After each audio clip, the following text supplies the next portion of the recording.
तो केमिस्ट्री के most important MCQ में आपका फिर से स्वागत है। तो इस वीडियो में हम जो नॉन मेटल और मेटल है उससे रिलेटेड जो इंट्रेंस एग्जाम या अन्य इंट्रेंस एग्जाम या जैसे पॉलिटेक्निक बीएचयू सीएचएस आदि में जो क्वेश्चन आते हैं उनसे रिलेटेड एमसीक्यू को हम लाए हैं। तो ये क्या है, नॉन मेटल और मेटल से रिलेटेड एमसीक्यू का चैप्टर या लेक्चर नंबर 4 है। तो सबसे पहला लेक्चर 4 का सबसे पहला क्वेश्चन देख लेते हैं। तो क्या है, तांबे के शोधन की विद्युत अपघटनीय विधि के उपरांत तांबे की शुद्धता होती है। तो जो तांबा होता है उसका तांबे का शोधन विद्युत अपघटनीय विधि से करते हैं तो कितना शुद्ध प्राप्त होता है, तो हम बता दें 99.9% शुद्ध तांबा प्राप्त कर लेते हैं। तो 99 शुद्ध जो तांबा होता है, तांबे को जो शोधन विधि होती है, शोधन विधि के उपरांत भी अन्य विधियों का प्रयोग किया जाता है। तो सबसे पहले विधि हम क्या करते हैं, उसका सांद्रण करते हैं। सांद्रण करने के पश्चात इसके बाद भंजन करते हैं। भंजन करने के बाद प्रगलन कर सकते हैं। प्रगलन करने के बाद बेसमीकरण करते हैं। बेसमीकरण करने के बाद शोधन की भी प्रक्रिया आती है। तो शोधन की प्रक्रिया में भी दो प्रक्रिया होती है, बाइपोलिंग भी होती है। क्या होती है, बाइपोलिंग होती है और दूसरा विद्युत अपघटनी होती है। तो जो क्या होता है, बाइपोलिंग विधि से यदि हम धातु का शोधन करेंगे तो 99.5% शुद्ध कॉपर प्राप्त करते हैं। लेकिन यदि विद्युत अपघटनी विधि का प्रयोग करते हैं तो विद्युत अपघटनी विधि से हम 99.9% कॉपर प्राप्त करते हैं। तो यही हो गया। तो इसका उत्तर क्या होगा, 99.9% शुद्ध। तो इसका क्या होगा उत्तर डी। अगला क्वेश्चन देख लेते हैं। तो अगला क्वेश्चन है, विद्युत अपघटनीय विधि द्वारा कॉपर का शोधन करने पर गोल्ड कहाँ प्राप्त होता है। तो हम बता दें जो विद्युत अपघटनीय विधि होता है, तो विद्युत अपघटनी में एक विद्युत अपघट्य पदार्थ होता है। क्या होता है, CuSO4 का विद्युत अपघट्य पदार्थ होता है। इसमें एक एनोड होता है, एक कैथोड होता है, एक कैथोड होता है। तो जो एनोड होता है, एनोड क्या होता है, अशुद्ध कॉपर के मोट छड़ का बना होता है। जो क्या होता है, अशुद्ध कॉपर की मोटी छड़ का बना होता है। और जो क्या होता है, कैथोड जो होता है क्या, शुद्ध पतली धातु का बना होता है। तो यही होता है। तो एनोड और कैथोड बनाते हैं। जो कैथोड शुद्ध पतली धातु का बनाता है उसी पे हम गोल्ड को प्राप्त करते हैं। तो इसका उत्तर सी होगा। अगला क्वेश्चन चलते हैं जो 43 क्वेश्चन है। 43 क्वेश्चन, अयस्कों के सांद्रण की फेन उत्प्लावन विधि, जो अयस्कों के सांद्रण की फेन उत्प्लावन विधि है प्राय किस प्रकार के अयस्कों के लिए प्रयुक्त की जाती है। जो अयस्कों की फेन उत्प्लावन विधि है वो क्या करते हैं, सल्फाइड अयस्कों के लिए बनाई गई है। सल्फाइड अयस्क को प्राप्त करना हो तो फेन उत्प्लावन विधि का प्रयोग करते हैं। तो सल्फाइड अयस्क क्या होते हैं, जैसे सल्फाइड अयस्क में देख सकते हो कॉपर पाइराइट का नाम सुने, जो क्या copper pyrite CuFeS2 copper pyrite, iron pyrite को FeS2 कहा जाता है। क्या होते हैं, इन अयस्कों द्वारा यदि हम उनके धातुओं को प्राप्त करना चाहते हैं या उनके तत्वों को प्राप्त करना चाहते हैं तो हम क्या करेंगे, फेन उत्प्लावन विधि का प्रयोग करेंगे। तो इसका उत्तर क्या होगा, बी, सल्फाइड अयस्क। अगला क्वेश्चन देख लेते हैं। तो झाग प्लवन प्रक्रम में प्रयोग होने वाला तेल होता है। तो झाग प्लवन प्रक्रम में जो तेल लगता है, किस तेल का प्रयोग करते हैं धातु का शोधन करने के लिए। तो क्या होता है, झाग प्लवन क्या होता है, सांद्रण करने के लिए होता है। तो इसमें जो चीड़ का तेल होता है, चीड़ का तेल का हम प्रयोग करते हैं। इसका बस एक ही उपयोग है, चीड़ का तेल का हम प्रयोग करते हैं। अगला उत्तर देख लेते हैं क्वेश्चन। अगला 45 का है, बॉक्साइट से एल्युमिनियम प्राप्त करने में निम्न विधि में से कौन सी प्रयुक्त की जाती है। तो जो बॉक्साइट होता है, बॉक्साइट हम जानते हैं कि एक एल्युमिनियम का अयस्क होता है जिसका फॉर्मूला होता है क्या, बॉक्साइट का फॉर्मूला क्या होता है, बॉक्साइट का फॉर्मूला होता है Al2O3। क्या होता है, Al2O3 इंटू 2H2O क्या होता है, इंटू 2H2 क्या होता है, ये बॉक्साइट का फॉर्मूला होता है।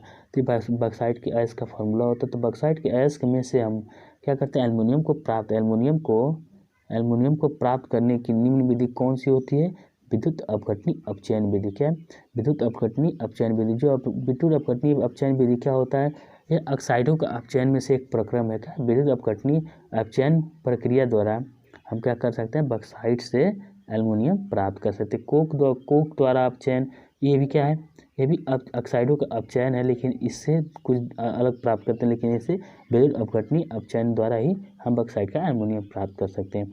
अगला क्वेश्चन देख लेते हैं, जो 46 क्वेश्चन क्या है, तो शुद्ध एल्युमिनियम 46 का शुद्ध एल्युमिना का विद्युत अपघटन प्राय नहीं किया जाता है, क्योंकि जो शुद्ध एल्युमिना होता है उससे प्राय विद्युत अपघटन प्राय नहीं किया जा सकता। क्यों? क्योंकि ये विद्युत का कुचालक होता है। क्या है? ये विद्युत का कुचालक होता है। विद्युत अपघटन में क्या होता है, जो विद्युत के सुचालक होंगे उन्हीं का ही अपचयन किया जा सकता है, तो इसीलिए इसका नहीं प्राप्त कर सकते। इसका उत्तर क्या होगा? ए, ये विद्युत का कुचालक है। अगला देख लेते हैं, तो अगला है क्या, कॉपर पाइराइट से कॉपर धातु के निष्कर्षण के दौरान धातुमल में मुख्यतः होता है। जो कॉपर पाइराइट होता है, कॉपर पाइराइट को तो हम आपको बता दिए कि कॉपर पाइराइट का CuFeS2 होता है। तो इस अयस्क के द्वारा हम जब इसका धातु का निष्कासन करते हैं तो इसमें जो क्या होता है, एक धातुमल प्राप्त होते हैं, जो अशुद्ध पदार्थ प्राप्त होते हैं, उसे कहा जाता है क्या, FeSiO3। क्या होता है?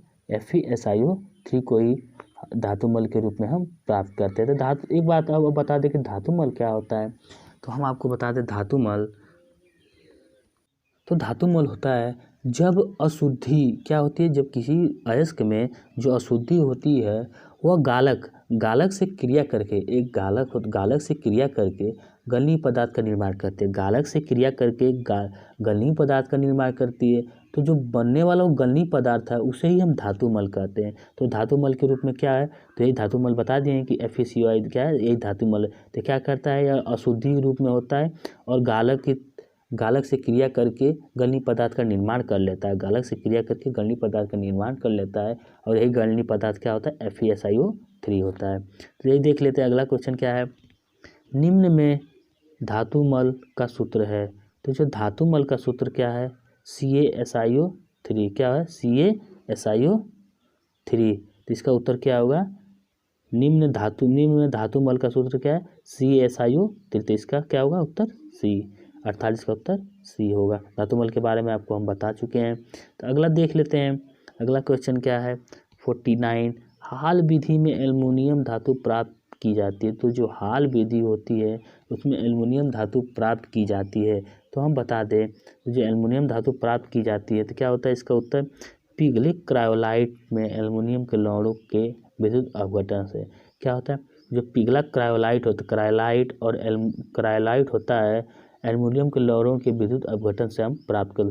तो जो क्रायोलाइट का हम सूत्र बता चुके हैं कि क्रायोलाइट का सूत्र क्या होता है, Na2Al(F6), यही क्रायोलाइट होता है। तो इसी में हम क्या करते हैं, यही पिघला हुआ रूप में रहता है, तो उसमें एल्युमिनियम के लौहों के विद्युत अपघटन द्वारा हम क्या करते हैं, प्राप्त करते हैं। तो हाल विधि में यही प्रक्रिया होती है। तो इसका उत्तर क्या होगा, डी। क्या इसका उत्तर होगा, डी। फिर क्या है 50वां, जो 50वां क्वेश्चन है, अगला क्वेश्चन देख लेते हैं, जो 50 क्वेश्चन है। 50 क्वेश्चन क्या है, हूप प्रक्रम में एल्युमिनियम के शोधन के लिए सिलिकॉन और कॉपर की अशुद्धियां एल्यूमिना में मिलाने का उद्देश्य है। तो हम अब आपको बता दें, सबसे पहले हूप प्रक्रम क्या होता है कि जब हम 77% अन्य प्रक्रिया द्वारा एल्युमिनियम का शोधन करते हैं तो 77% हम शुद्ध एल्युमिनियम प्राप्त कर लेते हैं। इससे ज़्यादा शुद्ध एल्युमिनियम प्राप्त करने के लिए हम हूप प्रक्रम का प्रयोग करते हैं। तो हूप प्रक्रम में क्या होता है कि अशुद्ध धातु का लोहे के पात्र में, जो अशुद्ध धातु होती है, अशुद्ध धातु का लोहे के पात्र में, एक लोहे का बर्तन होगा, उसी में क्या करते हैं कि विद्युत अपघटन करते हैं। जब विद्युत अपघटन करते हैं तो हम एल्युमिनियम धातु प्राप्त कर लेते हैं। विद्युत अपघटन करके हम एल्युमिनियम धातु प्राप्त कर लेते हैं। यही होगा हूप प्रक्रम। अब इसमें पूछा क्या है, हूप प्रक्रम में एल्युमिनियम के शोधन के लिए सिलिकॉन और कॉपर की अशुद्धि या एल्युमिनियम में मिलाने का उद्देश्य क्या होता है। तो क्या करता है, जब किसी चीज़ को अशुद्धि को हम मिलाएंगे तो क्या कर सकता है, पिघले पदार्थ का गलनांक घटाना, पिघले पदार्थ का सुचालक बनाना, या सुचालक तो एकदम 100% नहीं बनाएगा, एल्युमिनियम को मिश्रित करने में सुगमता हो, ये भी गड़बड़ कर दे रहा है।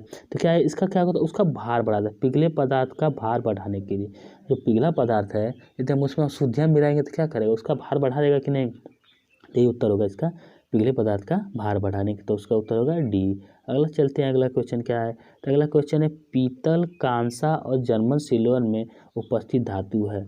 तो हम बता दें, जो पीतल है, पीतल में भी कॉपर उपस्थित रहता है, कांसा में भी कॉपर उपस्थित रहता है, जर्मन सिल्वर में भी कॉपर उपस्थित रहता है। अब बता दें कितनी मात्रा में रहता है, तो पीतल में क्या रहता है, 70% कॉपर रहता है। जो पीतल है, पीतल में 70% कॉपर रहता है।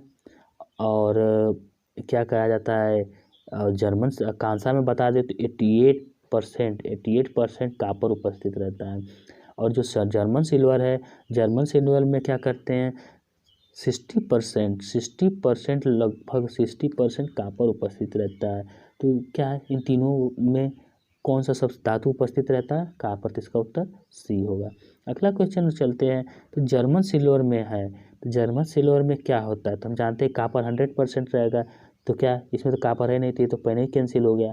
अब यही तीन ऑप्शन है। तो हम बता देते, जो जर्मन सिल्वर होता है वो कॉपर, निकिल और जिंक से मिलकर बना होता है। तो यहाँ पे कॉपर, जिंक है, निकिल तो नहीं है, तो ये भी कैंसिल हो गया है। अब क्या है, कॉपर निकिल है लेकिन जिंक नहीं है, ये भी कैंसिल हो गया। ठीक है, कॉपर निकिल जिंक सी, तो इसका उत्तर क्या होगा, सी होगा। अब बता दें जो कॉपर होता है क्या होता है, 60% होता है। तो निकिल, फिर निकिल क्या होता है, 20% होता है। और जिंक भी 20% होता है। तो कॉपर 60%, निकिल 20%, जिंक 20% मिलके क्या बनता है, जर्मन सिल्वर बनाया जाता है। तो जर्मन सिल्वर का प्रयोग हम क्या करते हैं, जेवर या बर्तन या मूर्तियाँ बनाने में किया जाता है। तो जर्मन सिल्वर का प्रयोग क्या करते हैं, बर्तन, जेवर आदि बनाने में भी किया जाता है। Thank you.